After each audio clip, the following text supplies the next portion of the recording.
बिहार यह केवल एक भूभाग का नाम नहीं है, यह भारत की आत्मा का एक स्पंदन है। यह वह भूमि है जहां इतिहास ने अपनी सबसे गहरी और अमिट छाप छोड़ी है। यहाँ की मिट्टी में केवल फसलें ही नहीं उगती, बल्कि यहाँ ज्ञान, शौर्य और आध्यात्मिकता के बीज भी अंकुरित हुए हैं। जब दुनिया के कई हिस्से सभ्यता की पहली किरणें देख रहे थे, तब बिहार की धरती पर साम्राज्यों का सूर्योदय हो रहा था। यह भूमि केवल राजाओं और योद्धाओं की नहीं रही, बल्कि यह बुद्ध ईसा से लगभग 600 वर्ष पूर्व, जब भारतवर्ष 16 महाजनपदों में विभाजित था, बिहार की भूमि सत्ता का केंद्र बनकर उभरी।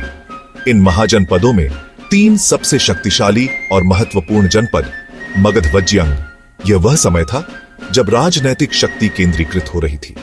मगध अपनी सामरिक स्थिति के कारण प्रमुख बना और लोहे के विशाल भंडारों के कारण भी इसकी राजधानी राजगृह यानी आधुनिक राजगीर थी।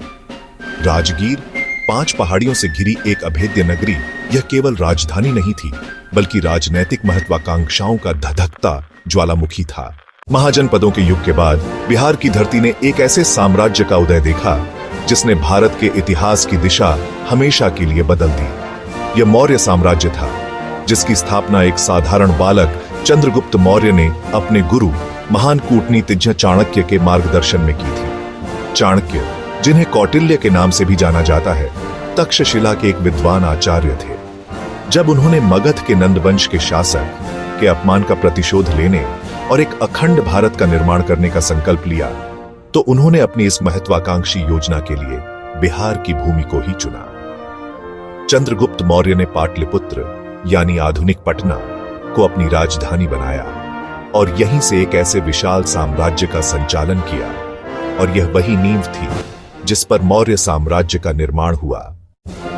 मौर्य साम्राज्य के बाद भी बिहार ज्ञान और शिक्षा का एक विश्वव्यापी केंद्र बना रहा। गुप्त काल में, जिसे भारत का स्वर्ण युग कहा जाता है, यह नालंदा महाविहार था, एक जीवंत ज्ञान नगर। यहां अनगिनत विषयों की शिक्षा दी जाती थी। धर्म, दर्शन, तर्कशास्त्र, चिकित्सा, गणित, खगोल विज्ञान। इसकी विशालता का अनुमान इसी बात से लगाया जा सकता है कि यहाँ 10,000 से अधिक छात्र और 2,000 से अधिक शिक्षक निवास करते थे। यहाँ प्रवेश पाना अत्यंत कठिन था और केवल मेधावी छात्र ही यहाँ शिक्षा ग्रहण कर पाते थे। महान चीनी यात्री ह्वेनसांग और इत्सिंग यहाँ आते थे। विक्रमशिला भी नालंदा की ही तरह प्रसिद्ध था।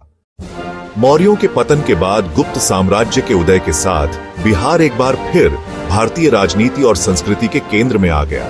गुप्त वंश के शासकों ने पाटलिपुत्र को अपनी राजधानी बनाए रखा। इस काल को भारत के इतिहास का स्वर्ण युग कहा जाता है। समुद्रगुप्त, जिन्हें भारत का नेपोलियन भी कहा जाता है, उनके पुत्र चंद्रगुप्त द्वितीय विक्रमादित्य के शासन काल में महान खगोल शास्त्री और गणितज्ञ आर्यभट्ट का संबंध भी पाटलिपुत्र से ही था। आर्यभट्ट ने ही दुनिया को शून्य का सिद्धांत दिया और यह स्थापित किया कि पृथ्वी अपनी धुरी पर घूमती है। पाल वंश के शासकों ने 8वीं से 12वीं शताब्दी तक इस क्षेत्र पर शासन किया। उन्होंने ही विक्रमशिला विश्वविद्यालय की स्थापना की।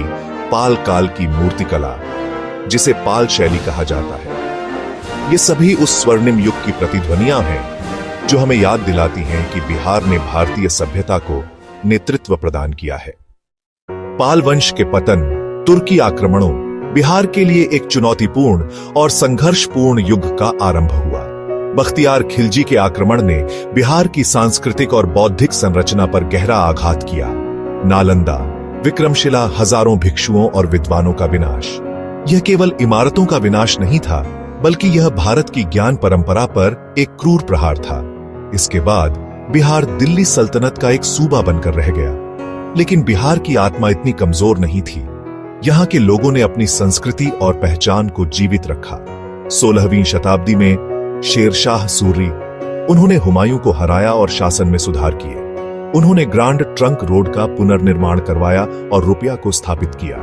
सासाराम का मकबरा उनकी दूरदर्शिता का प्रतीक है। इसी काल में गुरु गोविंद सिंह का जन्म भी पटना साहिब में हुआ। बिहार ने अपनी लोक कलाओं, भाषाओं और परंपराओं के माध्यम से अपनी विरासत को जीवित रखा। जब भारत में ब्रिटिश शासन की स्थापना हुई, यह क्षेत्र अंग्रेजों की शोषणकारी नीतियों का सबसे बड़ा शिकार बना। किसानों पर भारी लगान, नील की खेती के लिए मजबूर। 1857 के प्रथम स्वतंत्रता संग्राम में बिहार ने वीरता और बलिदान की एक नई गाथा लिखी। बाबू कुंवर सिंह। 20वीं शताब्दी में महात्मा गांधी ने 1917 में चंपारण के नील किसानों की दुर्दशा देखी। चंपारण सत्याग्रह एक मील का पत्थर बना। डॉ. राजेंद्र प्रसाद, अनुग्रह नारायण सिन्हा, जयप्रकाश नारायण बिहार के नेतागण। 1942 के भारत छोड़ो आंदोलन के दौरान बिहार में विद्रोह की ज्वाला सबसे तीव्र थी। 7 युवा छात्र शहीद। डॉ. राजेंद्र प्रसाद ने संविधान सभा के अध्यक्ष के रूप में भारतीय लोकतंत्र की नींव रखी। स्वतंत्रता की ज्वाला को प्रज्वलित करने में बिहार का त्याग और बलिदान अतुलनीय है। यह बिहार के युवाओं के अदम्य साहस का प्रतीक है। यह क्षेत्र अपनी सांस्कृतिक पहचान को बनाए रखने के लिए संघर्ष करता रहा। बिहार की विरासत केवल इसके साम्राज्यों और युद्धों तक ही सीमित नहीं है।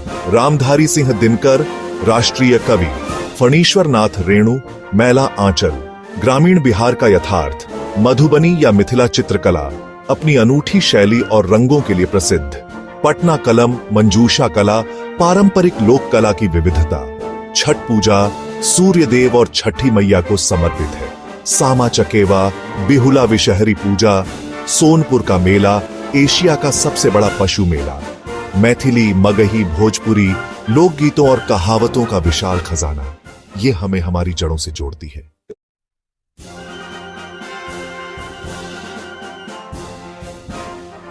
बिहार के इतिहास की इस लंबी और गौरवशाली यात्रा के बाद हमारा हृदय गर्व और सम्मान से भर जाता है।